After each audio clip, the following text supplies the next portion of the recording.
من ذي مسحبة يتيما ذا مقربة أو مسكينا ذا مكربة إلى فرعون إنه طغى فخذ هدك إلى أن تزكى وأهديك إلى ربك فتخشى. صدق الله العظيم. Jamii imetakiwa kuongeza juhudi katika malezi ya watoto na kuwahimiza kuhifadhi kitabu kitukufu Qur'ani, kwani ndiyo njia ya uongofu. Hata hivyo, wazazi wametakiwa kushirikiana na walimu wa madrasa ili kuwajenga watoto katika misingi ya maadili, heshima na nidhamu. Lakini kabla ya kuanza, naomba nikariri hadithi moja ya Mtume Muhammad sallallahu alaihi wasallam, hadithi inayopatikana katika sahihi ya Ibn Hibban, ikisimuliwa na Abi Sharih al-Ghazali.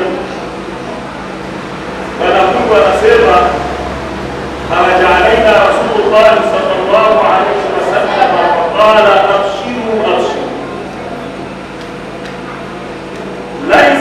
ليس تشهدون أن لا إله إلا الله وأني رسول الله. Ikiwa walimu na wazee kushirikiana katika jambo hili la kheri na khairati, basi hao watoto watafika mbali zaidi ya hapa walipofika sasa.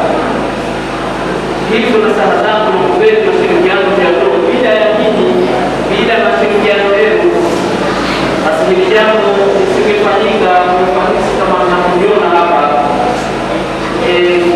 Hakika haya mambo yanahitaji gharama na uongozi ambao unalisimamia hili jambo, wao hawana uwezo wa kusimamia isipokuwa ni michango yenu hiyo. Kwa hiyo mimi nasisitiza tuendelee kuungana, tuendelee kushikamana ili kufanikisha hili jambo. Hata kama sisi tutakuwa tumeshatangulia mbele ya kabla, basi wawepo wengine ambao wamesoma hapa na kusimamia wapate ujira wao na sisi tuvingiviwe ambavyo tutakuwa hapa. Hayo yameelezwa katika mashindano makuu ya kuhifadhi Qur'ani tukufu yaliyofanyika Jumbi, ambayo yameshirikisha wanafunzi kutoka vyuo 12 vya Jumbi. Baada ya kushukuru Allah subhanahu wa ta'ala, tunashukuru uongozi wa msikiti huu kwa kuturuhusu kuweza kufanya msabaka wetu huu katika msikiti wetu. Alhamdulillah, tunashukuru sana.